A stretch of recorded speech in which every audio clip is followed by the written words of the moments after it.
Buenos días, soy Delvis Grisel Ortiz y les doy la más cordial bienvenida a otra edición de Delvis Grisel y compañía. Continuamos en esta etapa que a veces podíamos pensar que es como tan convulsa y llena de tantas interrogantes y llena de tantas incertidumbres. Y en medio de todas las cosas que nos vienen pasando desde que empezó el año, yo voy sintiendo que se nos está afectando la conversación, el diálogo, la forma en que nos comunicamos. Y día a día nosotros tenemos tantas cosas importantes que discutir, tantas cosas importantes de las que hablar. Estamos enfrentados ahora mismo a una inminente elección. Ya el 9 de agosto serán unas primarias de los partidos políticos. Ya no queda casi nada para las elecciones. Por lo tanto, son muchísimas las conversaciones y los diálogos que se están generando, aparte de protestas, aparte de corrupción, aparte de toda la problemática y necesidades que todos los puertorriqueños y las puertorriqueñas tienen enfrentados a esta cuarentena. Por lo tanto, me pareció que se hacía urgente volver a conversar sobre diálogo y comunicación, porque no podemos perder de vista que esas son las herramientas más importantes con las que nosotros contamos y que tenemos que dialogar. No es hablar cualquier cosa, todo eso tiene un sistema y nosotros tenemos que aprenderlo y tenemos que usarlo de la mejor forma posible para que sea eficiente para nuestras vidas. Nosotros no podemos dar por sentado ninguna cosa en este país ni en ningún otro país del mundo. Por mucho tiempo, nosotros estábamos en la zona de confort de que vivimos en una democracia. Y pensando que vivimos en una democracia, sentimos muy equivocadamente que vamos a estar protegidos de todo mal y peligro. Pero no es así. Porque si nosotros no entendemos, para empezar, que para tú tener una democracia efectiva, la participación ciudadana es fundamental. La acción de cada uno de los puertorriqueños y las puertorriqueñas en cada día de su vida y la conciencia de lo que tiene que ser actuar y no tan solo pedir derechos, sino ejercer deberes que son importantes para mantener lo que nosotros queremos, ¿verdad? Y lo que nos gusta, que es vivir en una democracia donde tenemos oportunidad de palabra, donde se respeten ciertas cosas. Y a mí me preocupa mucho, por ejemplo, que he visto que ha descendido demasiado el respeto a la dignidad de la vida. Y esas cosas van interconectadas, van amarradas unas con otras. Y entonces, cuando todos esos hilos, ustedes han visto cuando hay una camisa, una franela, qué sé yo, una frisita, no sé, que los hilos se le van saliendo y ustedes han visto lo que pasa cuando todo eso se desconecta.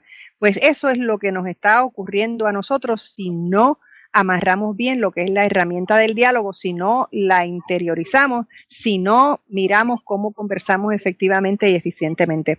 Así que para eso he llamado a estos amigos queridísimos con los que voy a conversar en esta mañana sobre este tema y que nos van a arrojar luz y que espero que ustedes estén bien pendientes, bien atentos y que sean bien receptivos porque es que nos va la vida en ello. Con nosotros está en la mañana de hoy María de Lourdes Lara, quien es profesora del recinto universitario de Humacao y también es directora de Agenda Ciudadana. Buenos días, María de Lourdes. Muy buenos días, Delvis, muy buenos días, Salvador, muy buenos días, Carla, y a todo el público que nos está escuchando tan activamente en la mañana de hoy. Siempre es un gusto tenerte en mi programa, María de Lourdes. También está con nosotros Salvador Santiago, quien es psicólogo y que además sabe mucho de este tema porque él fue director de AMSCA. Así que es una persona que está curtido en todos estos procesos y necesidades, sobre todo emocionales, ¿verdad?, que tiene el país. Y con nosotros también está la queridísima amiga Carla Alonso, quien es productora de eventos y también es la directora del proyecto Conversemos Actualidad. Una mujer que siempre está diciendo presente, que siempre está de pie, que siempre está tratando de hacer algo para llevar esa conciencia de lo importante que es la conversación sobre temas pertinentes, sobre temas que realmente importen para la vida diaria, porque ese es otro problema que recibimos tanta y tanta información que de verdad que no nos sirve para nada, porque no nos va a resolver cosas, que esa es una de las cosas que tenemos que discernir. Pero bueno, hablemos de diálogo. ¿Qué exactamente es diálogo? Vamos a empezar siempre me gusta empezar por lo básico, ¿verdad? ¿Quién quiere empezar a hablar? No hablen todos a la vez, por favor, dígame uno primero. Bueno, ok, sí. Cualquiera de los dos. Quería empezar invocando o citando al queridísimo amigo que recordó a la mejor vida, Hal Saunders, quien fue diplomático en el mundo, promoviendo el diálogo y la paz entre países. Hal Saunders, un querido amigo que murió en el 2013, que decía que el diálogo, más allá de las definiciones que aparecen en los diccionarios, es un intercambio sostenido entre dos o más personas o grupos que se extiende lo suficiente como para activamente transformarnos y transformar la relación que tengo con ese otro ser humano, con ese grupo. O sea, en otras palabras, dialogar no solamente tiene que ver con un intercambio de palabras o información o comunicación, tiene que ver con un proceso de transformación personal y relacional entre ese otro a quien estoy escuchando muy activamente, y lo escucho tan intensamente y tan activamente como para yo empezar a transformar la forma en que yo pienso o yo creo sobre esa persona con la que estoy conversando. Así que ciertamente es un proceso muy complejo, un proceso mucho más profundo, es un proceso muy activo, es muy dinámico y tiene que ver con la necesidad que tenemos todos los seres humanos de podernos comunicar bien, podernos comunicar para comprender, podernos comunicar para transformar nuestras relaciones, para podernos relacionar. De eso es de lo que yo pienso cuando estoy definiendo la palabra diálogo. Salvador. Bueno, para mí el diálogo realmente tiene varios componentes estructurales. El primero es la emisión de un mensaje. El segundo es el medio para emitir ese mensaje. Puede ser verbal, puede ser escrito, puede ser por símbolos, puede haber muchas formas de comunicarlo, ¿verdad? Los medios son bien diversos. Tiene también el fenómeno de la recepción. ¿Quién lo recibe? ¿Cómo lo recibe? ¿Cuándo lo recibe? Y la validación. La validación es fundamental porque yo puedo emitir un mensaje a alguien y esa persona no recibirlo o entenderlo distinto a como yo quería comunicárselo, y la validación es fundamental para uno poder afinar el diálogo en términos de lo que yo quise decir y lo que la persona entendió. O sea, que esas dimensiones que estoy dando son las estructuras fundamentales para tener un diálogo de calidad. O sea, que hay una emisión clara, un medio claro, una recepción buena y una validación de ese mensaje que se recibe. También está incluido en el diálogo dos dimensiones fundamentales: la dimensión verbal, intelectual, y la dimensión emocional. Y eso hace más complicada la comunicación, porque yo puedo estar diciéndote algo sarcásticamente y tú puedes entenderlo como un insulto, ¿verdad? O sea, que en ese sentido el ser humano tiene una gran capacidad para comunicar, pero también tiene una complejidad enorme en la comunicación y el diálogo. No, y sabes que ahora que tú mencionas eso, por ejemplo, la cosa de los mensajes de texto ha complicado muchísimo. Porque tú decías, hay muchas formas de comunicarse, pues una de las formas que se ha escogido en los últimos tiempos son los mensajes de texto, y es donde más confusiones hay, porque yo creo que es donde ahí se afecta si usas una letra mayúscula, si usas algún signo de acentuación o de corrección, una coma, o sea, tremendo. Pero bueno, quiero escuchar por eso es que la validación es tan importante. Exacto, eso es lo que me trajo a la mente eso que dijiste. Carla. Para mí, pues mira, mientras ustedes estaban comentando, yo creo que diálogo es una apertura. Diálogo para mí, tú te abres y compartes con alguien información, compartes una opinión, y tú como recipiente te tienes que abrir a recibir esa información, como bien decía Salvador. De ahí que a veces, muchas veces dicen, tú no me estás oyendo, pero no me estás escuchando, porque oír es mucho más pasivo. Oír es cuando tú estás hablando y ya yo estoy pensando en cómo te voy a contestar y ya yo tengo mi opinión de lo que tú dices y no permito ni que tú termines. Versus escuchar es tú abrirte y tú permitir que tú expreses tu opinión y entonces yo te respondo. Y muchas veces oímos pero no escuchamos. Y yo creo que lo de las redes nos ha hecho peores. personas para dialogar, porque muchas veces las redes con los algoritmos y con la forma que tienen, nos rodean de gente que piensan como nosotros, no necesariamente gente que piensa diferente a nosotros. Así que muchas veces las redes que a lo mejor pues nos podrían ayudar a entendernos mejor, pues lo que hacen a lo mejor es confundirnos más, como tú bien dices. Sí, no, y sobre todo yo veo un problema en eso que tú acabas de mencionar y lo pienso mucho, porque en la medida que tú solo escuchas lo que a ti te gusta escuchar, tú pierdes tolerancia en el diálogo, pierdes tolerancia a escuchar lo que no te gusta o con lo que tú no estás de acuerdo, por lo tanto no te ejercitas en lo que realmente el diálogo es. María Elvia. Y no ejercitas la mente, no ejercitas tu mente pues, sobre posibilidades más allá de lo que tú piensas que es correcto, ¿no? Exacto. Ciertamente la mente de lo que traía Carla y lo que trae Delvis, ciertamente estoy totalmente de acuerdo con ustedes. Nosotros trabajamos mucho en agenda, básicamente casi todo lo que trabajamos para capacitar a la gente en el diálogo deliberativo, el diálogo sostenido, todos los modelos de diálogo que nosotros trabajamos en nuestros talleres. Lo que enseñamos a la gente es a escuchar. Fundamentalmente, cuando estamos trabajando, cómo nosotros fortalecer y aprender la competencia del diálogo, que es algo que se aprende, no es algo que tú naces con ello, es algo que tú aprendes, que estoy de acuerdo con ellas, es muy complejo. Se trata más del desarrollo, de la destreza, de la escucha, y no es cualquier escucha, es una escucha, como dicen, como el símbolo chino de escucha, que incluye todos los aspectos, como decía Salvador, sensoriales de los ojos, los oídos, la mirada, los mensajes no verbales, la palabra, lo que dice el tono, etcétera, pero también el corazón, la mente, y entonces incluye dentro de ese símbolo chino de escucha todos los sentidos y también la voluntad, también de yo tratar de comprender qué es eso que esa otra persona me está tratando de comunicar.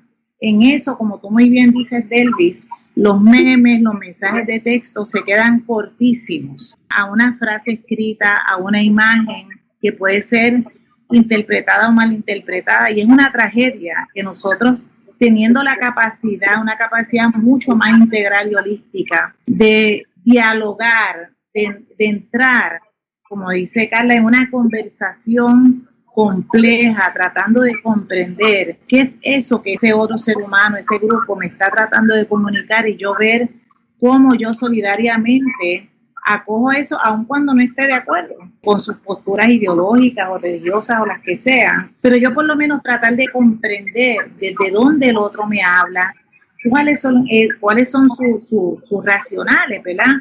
Y yo tratar como ser humano, tratar de entender y de comprender ese otro ser humano desde la escucha, no desde yo estar, como tú decías al inicio, tratando de responder antes de poder comprender. Estoy tratando de reaccionar y de responder hacia otra persona. Y yo creo que eso es lo que genera la mayoría de nuestros conflictos. Eso es lo que la literatura establece que ha generado la mayoría de las guerras en el planeta, la mayoría de las desavenencias religiosas, políticas, sociales, tiene que ver con esa incapacidad de comprender, de escuchar desde donde el otro o la otra me habla, ¿verdad? Para yo entonces poder reaccionar con una comprensión, ¿verdad? Tratando de yo hacer más silencio y abrir mucho más, como decía Carla, un espacio para un encuentro entre dos personas que son diferentes y que van a seguir siendo diferentes. Nosotros no vamos necesariamente a ser otras personas, pero nosotros nos va a transformar la manera en que nosotros escuchamos y comprendemos y nos relacionamos luego con esa persona a la que estamos tratando de escuchar. Salvador. Sí, yo creo que también es bien importante que la gente entienda que el diálogo más importante que uno tiene es el diálogo con uno mismo.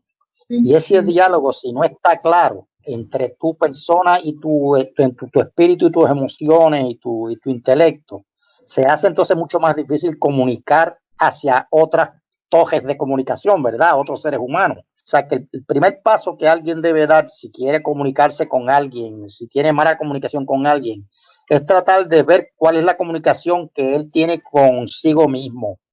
pues alguien puede decir, te da un ejemplo trivial, ¿verdad? Yo digo, yo soy una persona flaca, sin embargo, pues la gente me ve como gordo. O sea, pues ahí tengo un problema serio de yo mismo no poder entenderme sobre ni siquiera con un vocabulario apropiado para comunicar lo que yo siento. O sea, que el primer paso que cualquier persona debe dar para afinar el diálogo debe ser dialogar con él mismo. ¿Quién yo soy? ¿Cómo soy? ¿Qué es lo que para mí es importante? ¿Qué es lo que no es importante? ¿Qué es lo que me ayuda a mí a estimularme, a sentirme contento? ¿Qué me entristece? ¿Qué me insulta? Y así es el primer paso que yo entiendo que una persona debe dar para tener una comunicación efectiva con otros seres humanos. Si esa comunicación contigo mismo no está clara, la comunicación con otro va a ser terrible. Estoy de acuerdo. Bueno, tenemos que hacer una pausa, pero este tema está muy interesante y se pone cada vez mejor. Así que no se vaya nadie. Regresamos en breve a Delvis Grisel y compañía. Estamos de regreso en Delvis Grisel y compañía. Si usted nos sintonizó un poquito tarde, debo decirles que estoy conversando hoy sobre diálogo y comunicación con María de Lourdes Lara, quien es profesora universitaria del recinto de Humacao de la Universidad de Puerto Rico y además es la directora de Agenda Ciudadana del Nuevo Día, con Salvador Santiago, quien es psicólogo y quien fue también, como ustedes saben, director de AMSCA, y con Carla Alonso, que es productora de eventos y directora del proyecto Conversemos Actualidad. Bueno, seguimos conversando sobre este tema fascinante que es el diálogo. Carla, te tocaba una reacción. Básicamente, según dice, como dice Salvador, uno de los temas más importantes es ese diálogo interno que uno tiene, ¿verdad? Con uno mismo y sobre todo saber y conocer sus virtudes y defectos, porque muchas veces a mí se me imposibilita a lo mejor entender lo que tú estás diciendo porque se me hace difícil ponerme en tu lugar porque no conozco realmente tu realidad, es tan diferente a mi realidad que se me hace difícil poder entender porque tú piensas así. Que si tú reconoces un principio esa limitación, pues tú sabes que te tienes que abrir más a algo que tú no eres capaz a lo mejor de entender. Versus que si tú asumes que eso no tienes esa limitación, pues siempre va a haber una barrera en tratar de poder entender lo que tú estás diciendo. Yo creo que el diálogo pues requiere muchas veces ser valiente con uno mismo, ¿no? Y con la persona al frente, pero sobre todo ser honesto con uno mismo. Porque así es que tú realmente te abres a otras experiencias, a otras opiniones, a otras historias. Y así es donde ocurre la transformación, como ha estado diciendo muy bien María de Lourdes. Y yo estoy mirando el Puerto Rico de este tiempo, el Puerto Rico de 2020, es un Puerto Rico en el que hay un tremendo interés en la vida comunitaria. Eso no tiene no tiene toda la visibilidad que debería tener, ¿verdad? Por eso este programa existe, para darle visibilidad, y por eso yo puedo decir con autoridad que eso, porque lo estoy viendo todos los días, porque trato de conseguir a todas esas personas que están haciendo algo por transformar este país. Y no son pocos, son muchísimas muchísimas alrededor de toda la isla, de comunidades que se van empoderando poco a poco y que van utilizando las herramientas adecuadas del diálogo y que se van sobreponiendo a diferencias para ir por una causa común, la que sea que ellos necesitan en su área, ¿no? Por ejemplo, yo siempre pongo de ejemplo, porque he estado muy cerca de ellos, que es la comunidad Arenas en Guánica. Esos son unos soldados esa es una comunidad ejemplar, que hay que ver cómo están organizados y cómo trabajan día a día. Y también hay un sinnúmero de organizaciones que se han ido creando, de gente muy joven, con ideas muy claras de hacia dónde quieren ir.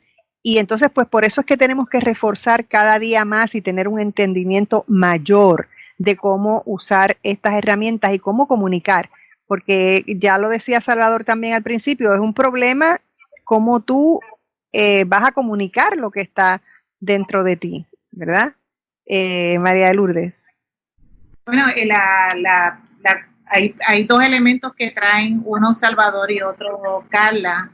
Por un lado, es ese reconocimiento, ese concepto de mí mismo, ese diálogo con mí mismo, y ese reconocimiento emocional de qué pienso, qué siento y cómo me siento con lo que estoy escuchando y con la relación que estoy sosteniendo con ese otro con quien estoy dialogando. y poder reconocer mis emociones, mis ideas, mis prejuicios, mis inseguridades, mis sentimientos y mis pensamientos cuando estoy dialogando, es un acto de mucha valentía y es un acto de mucha madurez personal y relacional. Poder reconocer que me estoy sintiendo frustrado, me estoy sintiendo enojado, me estoy sintiendo incómodo y poderlo comunicar de la manera adecuada, pues ese diálogo interno para yo poder entonces responder al otro y a la otra es extremadamente importante.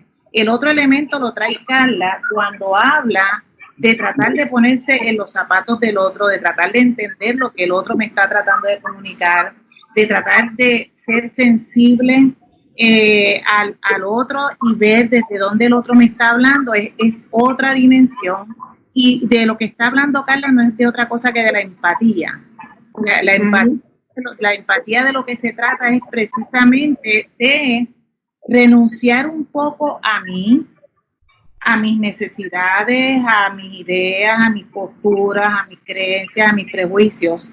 Y por un momento decir, bueno, deja ver si yo estuviera en el lugar de esa otra persona, dentro de sus criterios, de sus racionales, de su cultura, de su teología, ¿qué es lo que otro está tratando de comunicar desde ese otro lugar? Aquí se separa el yo, decimos en lenguaje total del no yo. Es otro que está tratando de hablarme desde ese otro lugar, qué es lo que el otro me está tratando de comunicar. Y se activan muchas empresas diferentes a la sociedad Salvador que tienen que ver con el indagar. La pregunta es bien importante ahí. Háblame más, cuéntame, ¿qué lo estás trayendo de esa manera? ¿Cuál es tu historia? ¿De dónde tú te sacas eso? ¿Qué es lo que tú estás comunicando, verdad? ¿Qué es lo que estás tratando de que yo entienda? Esta búsqueda del lugar del otro, ciertamente es la competencia de la empatía. Y son dos competencias que son muy complementarias. Una tiene que ver con un diálogo hacia adentro y otro tiene que ver con un diálogo con el otro, un encuentro, ¿verdad? Una conversación con ese otro que se está tratando de comunicar. Y ambos son extremadamente importantes. Cuando ese otro me habla, ¿qué genera eso en mí? Genera rechazo, genera discrimen, genera intolerancia, genera, ¿qué es lo que genera? Incomodidad, genera curiosidad. Debería generarnos a todos curiosidad lo que el otro me habla, porque yo al otro no lo conozco, ni a la otra. Realmente yo no sé qué es lo que hay dentro de ese cuerpo, de esa memoria, de esa experiencia, y por eso es tan importante la escucha activa y atenta, tratando de reconocer voz dentro de esa conversación, que me viene, que me reacciona a mí, para yo entonces poder honestamente, de una manera más transparente y más sensible, decir, déjame separar mis ideas, mis preocupaciones, mis sentimientos y tratar de, como dice Carla, ponerme en el lugar de ese otro. Son dos competencias bien importantes que son extremadamente necesarias en el diálogo. Salvador. Había una competencia que yo creo que también es fundamental y es la competencia de la validación. Y por validación lo que se entiende es recibir un mensaje y transmitir a la persona que lo emite, recibí tu mensaje y esto fue lo que yo entendí. Porque sin la validación el diálogo es imposible.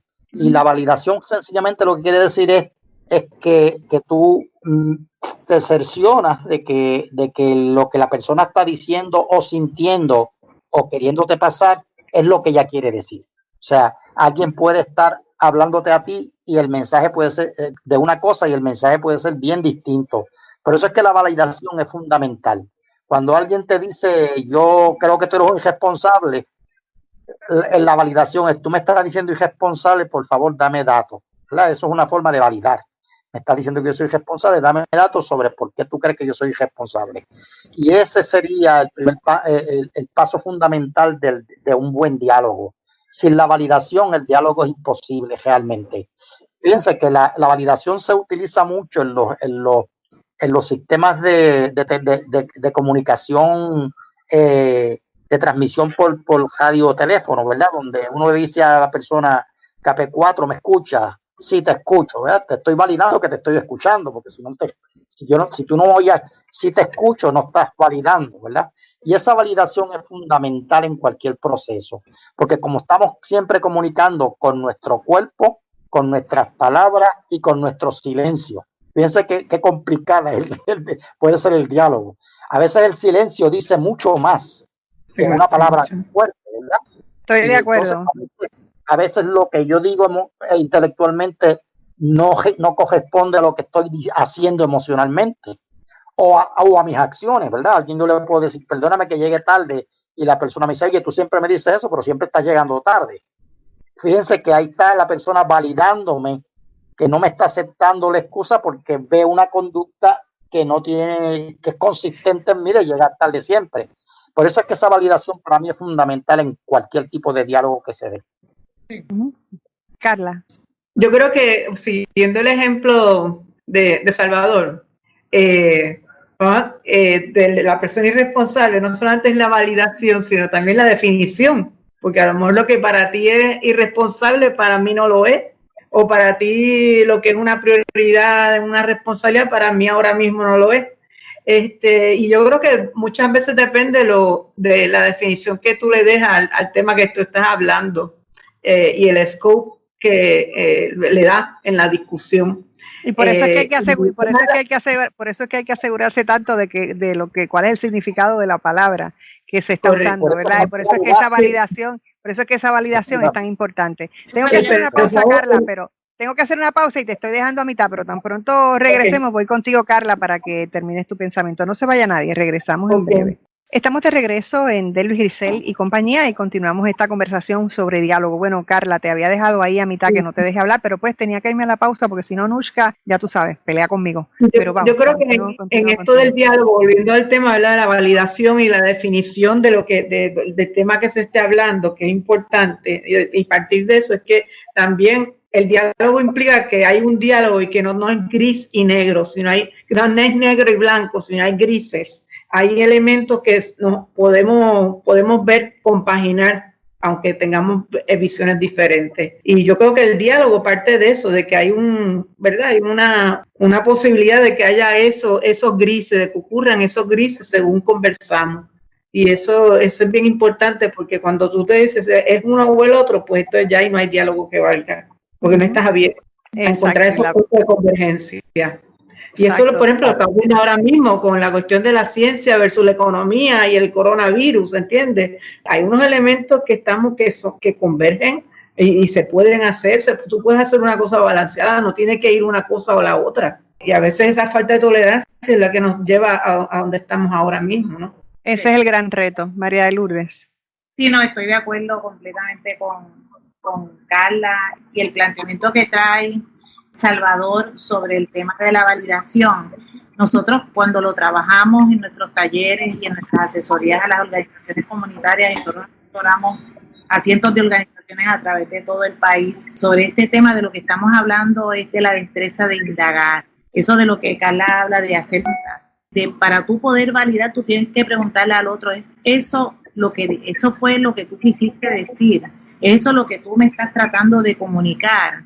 Estoy entendiendo bien lo que me estás trayendo. La gente muchas veces da por sentado, for granted, como dicen por ahí, da por sentado que entendió, que comprendió, y sobre eso viene para atrás a reaccionar, a pasar juicios, a hacer señalamientos, y ahí se inicia el conflicto.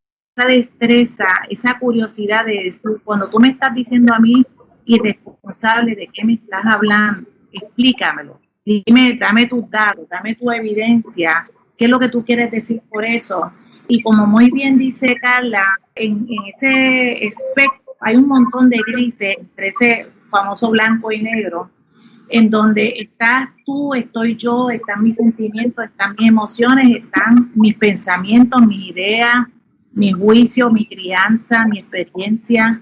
Hay un montón, ¿verdad?, de información dentro de ese ser humano que lo hace pensar o creer afirmativamente que lo que él entiende que es Es eso y no es nada más que otra cosa. Y entonces no se permiten encontrar esos puntos de encuentro, eso que Carla llama convergencias. En ese espacio de las convergencias, en ese espacio que no es ni blanco ni negro, en ese espacio que no es ni yo estoy bien y tú estás mal, ni tú estás bien y yo estoy mal, es en ese espacio donde los seres humanos como seres humanos tenemos la posibilidad de encontrarnos y tenemos la posibilidad, como dice tu tema de hoy, dialogar o comunicarnos. Nosotros no dialogamos ni no nos comunicamos en espacios extremos y polarizados de bueno o malo, blanco, negro, bien, mal, etcétera. Como nos han hecho, hemos mal aprendido a través de distintos tipos de ideologías, sean de tipo política, religiosa, sociales, ambientales, las que sea. Es en ese espacio de convergencia, en ese punto intermedio, que no se mueve ni para aquí ni para allá, donde los seres humanos, como seres humanos que son, seres humanos finitos, seres humanos incompletos, seres humanos con historias, seres humanos con experiencias traumáticas, seres humanos con inseguridades, con experiencias y prejuicios, y todos tenemos prejuicios. Aprendimos a diferenciarnos por prejuicios y tenemos que reconocer eso, como dice Salvador, al interior nuestro. Tengo intolerancia, tengo un prejuicio, tengo inseguridades con respecto a ese fulano o esa fulana que me está hablando de esta manera o en este tono. Lo tengo que reconocer en mí para yo poder abrir, como dice Carlos, un espacio para encontrarnos en ese punto medio donde no soy solamente yo, no eres solamente tú, sino que somos un nosotros, un Ubuntu, como dicen los surafricanos desde hace miles de años, como lo defendió Mandela, cuando dijo, nosotros no somos negros ni blancos, ni indios, somos human beings, somos personas, y siendo personas trascendemos todas las posibilidades de intolerancia posibles porque reconocemos nuestras limitaciones, nuestros vicios, nuestras inseguridades, y desde esa fragilidad, como decimos nosotros, desde esa vulnerabilidad hacemos silencio. Y en eso yo reconozco mucho lo que han traído los compañeros. Nosotros necesitamos, como dice Le Breton, que lo estoy leyendo mucho, un libro maravilloso que habla sobre el silencio. En ese espacio vacío, como dicen los budistas, ¿verdad? Creamos un espacio, un vacío para encontrarnos, y nos encontramos en el vacío, nos encontramos en el silencio, nos encontramos en la escucha plena, porque entonces nos miramos empezamos la oportunidad ambos de empezar a llenar la conversación, el diálogo, el espacio, desde una mirada nueva, distinta. Nos damos permiso para ser vulnerables, le damos permiso al otro para ser vulnerables, nos damos permiso para confiar en ese que no confiamos, y ese otro posiblemente me dé un espacio para confiar en mí, en dar un espacio para confiar. Ese es el inicio de un diálogo sostenido, de un diálogo legítimo, un diálogo que tiene posibilidad de transformar nuestras relaciones y de transformar nuestra comunidad, nuestro país, de transformar las guerras en espacios de negociación. Tú has mencionado, María Lourdes, la confianza. Yo quisiera que eso es verdad, es un factor importantísimo, que nosotros en este momento eso está por el piso, la confianza. Hablemos un poco de la confianza, Salvador. Pues la confianza es un estado de ánimo y de información que nos permite a nosotros establecer una comunicación o un diálogo apropiado o no apropiado. Si no hay confianza, es muy difícil establecer un diálogo apropiado, ¿verdad? Por lo tanto, esa confianza es importante que se trabaje, ¿verdad? Especialmente si son parejas de matrimonio, parejas que quieren vivir juntos. La confianza es fundamental para que el diálogo apropiado se dé. Y por confianza lo que entendemos es la predictibilidad de cómo tú piensas, cómo yo pienso y cómo pensamos ambos. Y cuánta empatía tenemos uno con el otro, ¿verdad? En ese sentido. Y cuán predecible es mi conducta. O sea, te das un ejemplo trivial. los dos nos montamos en un carro y yo digo, yo no tengo confianza en que tú guíes cuando de vuelta porque tú te das muchos palos y después no quieres soltar el guía. Tú podrías prometerme que me dejas guiar para cuando yo regrese, porque yo no voy a beber y tú vas a beber. Esos son conversatorios sobre confianza para ayudar a que el diálogo se mantenga activo, ¿verdad? Si esas negociaciones no se dan, entonces no hay confianza, ¿verdad? La confianza de que yo te pueda decir, es que yo entiendo que cuando tú te metes en la fiesta, tú bebes demasiado y me da miedo guiar contigo. Así que, por favor, tú podrías dejarme guiar cuando regresemos. Eso es un ejemplo de confianza que no quiere decir, lo que quiere decir básicamente es la posibilidad de predecir conductas y de la estabilidad de conductas de nuestra pareja o nuestra persona o nuestras personas queridas sobre el diálogo que podemos establecer. Sin esa confianza, el diálogo casi es imposible. O sea, por eso es que los países entran en guerra, ¿verdad? Porque no hay confianza sobre lo que se dicen, interpretan las acciones de una forma muy distinta, no validan esa comunicación y sin confianza realmente no hay la pega necesaria para poder tener un diálogo apropiado. Carla. Bueno, yo creo que la confianza crece según la honestidad que haya en esa relación. Obviamente, si tú te pasas prometiendo cosas y no cumples, pues la confianza va a ir bajando porque no percibes a la persona honesta, ¿no? Y eso es lo que muchas veces estamos viendo hoy en día. Por eso el diálogo, para tú abrirte un diálogo, tiene que haber confianza, y con la confianza tiene que haber que tú sientes que esa persona está siendo sincera, honesta contigo, ¿no? Y no te ha fallado, no es que promete y no cumple. Así que por eso es que vemos hoy en día tanto diálogo fallido, ¿no? Porque muchas veces esa honestidad o ese cumplimiento con los acuerdos, eso no se da, por tanto falta la confianza para que uno pueda abrirse sinceramente con esa persona, institución o gobierno, lo que fuera, ¿no? Tengo que hacer una pausa, pero regresamos en breve. No se vaya nadie, por favor. Nushka, todo tuyo, llévatelo.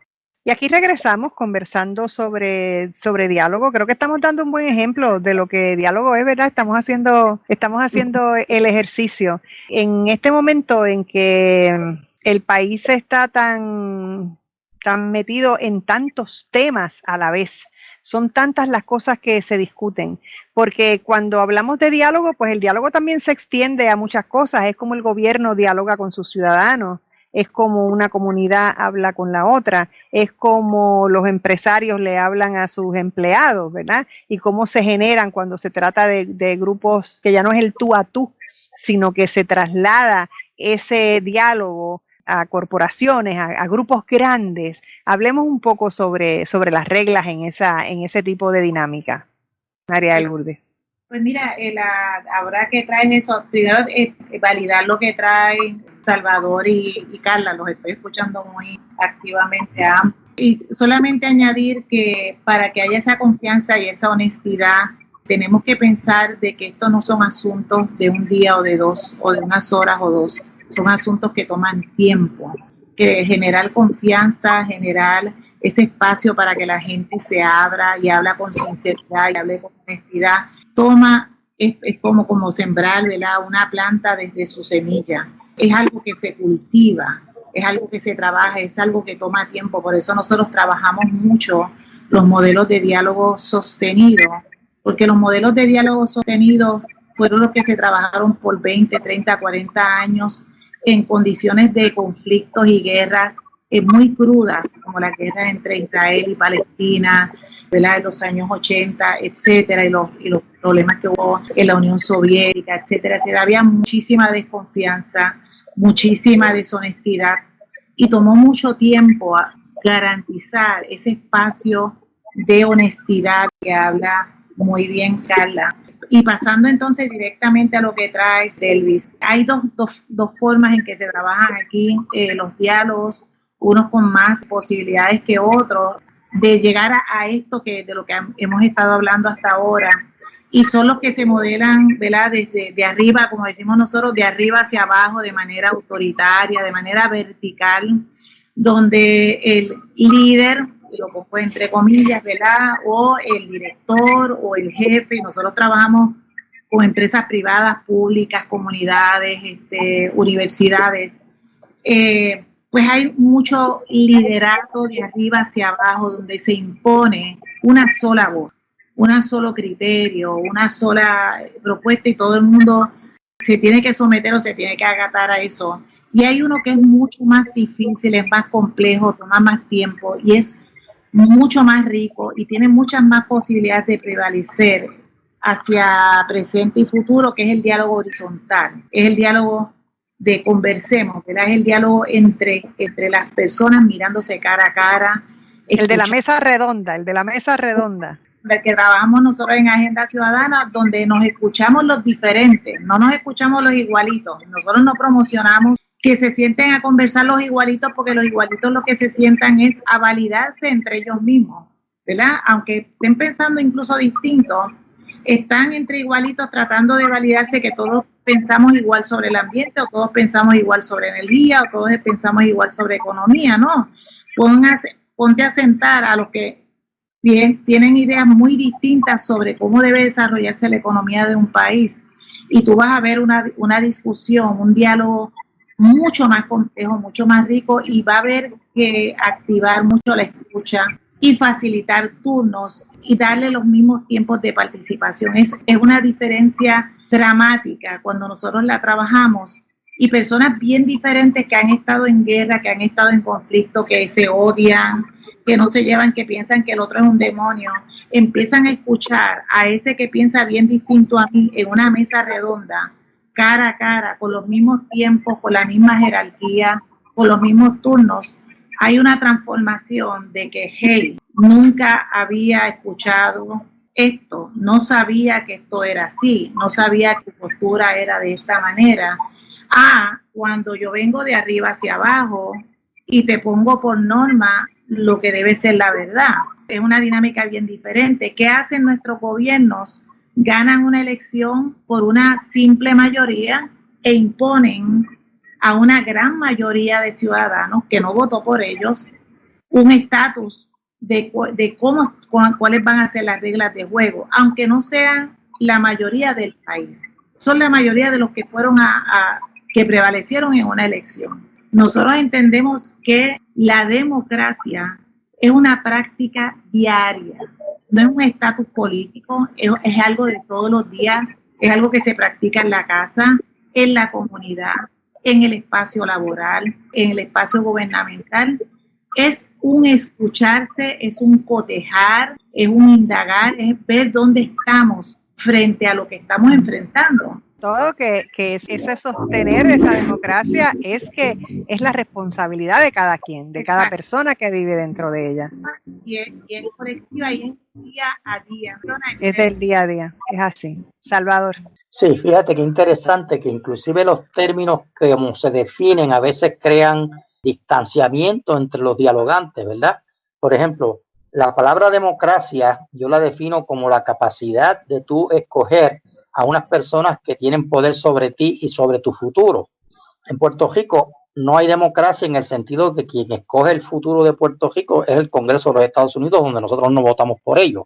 O sea, ellos fueron los que nos llevaron a la guerra de Corea, a la guerra de Vietnam, murieron miles de puertorriqueños en esas dos guerras y nosotros no tuvimos nada que ver con eso. O sea, que la palabra democracia, ahí tú tienes una definición que mucha gente cree que es ir a votar cada 4 años, cuando realmente para mí la democracia significa el que tú puedas escoger quiénes te gobiernan y que puedas afectar las decisiones de esos que te gobiernan. Pero el evento de la democracia en Puerto Rico no se da porque el Congreso es el que controla las decisiones fundamentales de este país. En ese sentido tenemos que tener mucho cuidado cómo definimos esas situaciones. Yo pienso que en el diálogo que hacemos siempre tenemos que definir los términos, porque los términos mismos muchas veces traen confusión con relación a los diálogos que podamos establecer. O sea que a veces uno debe empezar definiendo qué quiere decir por esto, ¿verdad? Cuando a alguien tú le dices, tú me quieres mucho, yo te puedo decir, sí, te quiero mucho, pero ¿qué quiere decir quererte mucho? Quiere decir respetarte, quiere decir atender tus necesidades, quiere decir estar ahí para cuando tú estás en dificultades serias, ¿o qué quiere decir? Y esas definiciones son fundamentales para ese diálogo. Carla. No, sí, estoy aquí, es que estaba pensando. Sí, que nos quedan 3 minutitos de programa. Okay. Yo, una pregunta que yo tenía a ustedes es si ustedes saben que lo que estamos viviendo ahora mismo nunca lo habíamos vivido, ¿no? Es la incertidumbre, no sabes qué va a pasar, realmente estamos todos, pues, tratando de trabajar esto lo mejor posible, no sabemos a ciencia cierta ni siquiera la extensión del coronavirus. Ese sentido de incertidumbre, ¿nos hace más abierto al diálogo o nos hace cerrar más a eso? Porque ante el desconocimiento nos protegemos y nos encerramos o nos abrimos más al diálogo. Eso, es que estaba pensando en eso porque creo que como lo que estamos viviendo es tan particular. Obviamente cuando vivimos con algo predecible es fácil abrirnos y dialogar, mientras que cuando no sabemos las repercusiones de lo que tenemos al frente, a lo mejor tendemos a ser menos abiertos. ¿Qué ustedes piensan? Le hago esta pregunta porque es que mientras hablaba estaba pensando en eso. Yo creo que nosotros vivimos desde la fantasía de la certidumbre. Hemos vivido bajo la fantasía de la certidumbre. Nosotros siempre hemos estado en una gran incertidumbre y lo que está planteando Salvador también valida el que nosotros hemos estado sometidos a lo que a cosas que se decían fuera de nuestro radio de poder de decisión, y la pandemia valida aún más las incertidumbres, pero nosotros hemos tenido unas grandes incertidumbres que no las hemos reconocido. Yo creo que eso es bien importante trabajarlo, pero respondiendo directamente a tu pregunta, yo creo que cuando más incertidumbre hay es cuando más necesitamos dialogar para ver, bueno, ¿qué piensas tú? ¿Dónde estás tú? ¿Qué tú crees? ¿Qué tú propones? ¿Dónde tú estás? ¿Cómo tú ves la situación? Ahí es cuando más nosotros se nos hace importante dialogar. Mientras menos sepamos, mientras menos entendamos, mientras menos comprendamos, es cuando más necesitamos sentarnos juntos y ver desde distintas posturas dónde estamos y hacia dónde podemos movernos, porque yo no renuncio a mi radio de poder. Nosotros como individuos, como colectivo, como comunidad y como país necesitamos poder decidir. Y mucha de nuestra incertidumbre es autoinfligida, es porque no decidimos, sencillamente, o decidimos no decidir, o decidimos que otros decidan por nosotros. Así que de eso es que nosotros necesitamos dialogar plenamente. Me queda un minuto, Salvador, porque tengo que darle paso aquí al licenciado. Con relación a la incertidumbre, que es el tema que traen, ¿verdad? Yo pienso que la incertidumbre siempre ha existido es que va a depender de tu clase social, de tu grupo a quien te refleja, porque mucha gente pobre en Puerto Rico tiene unas incertidumbres enormes.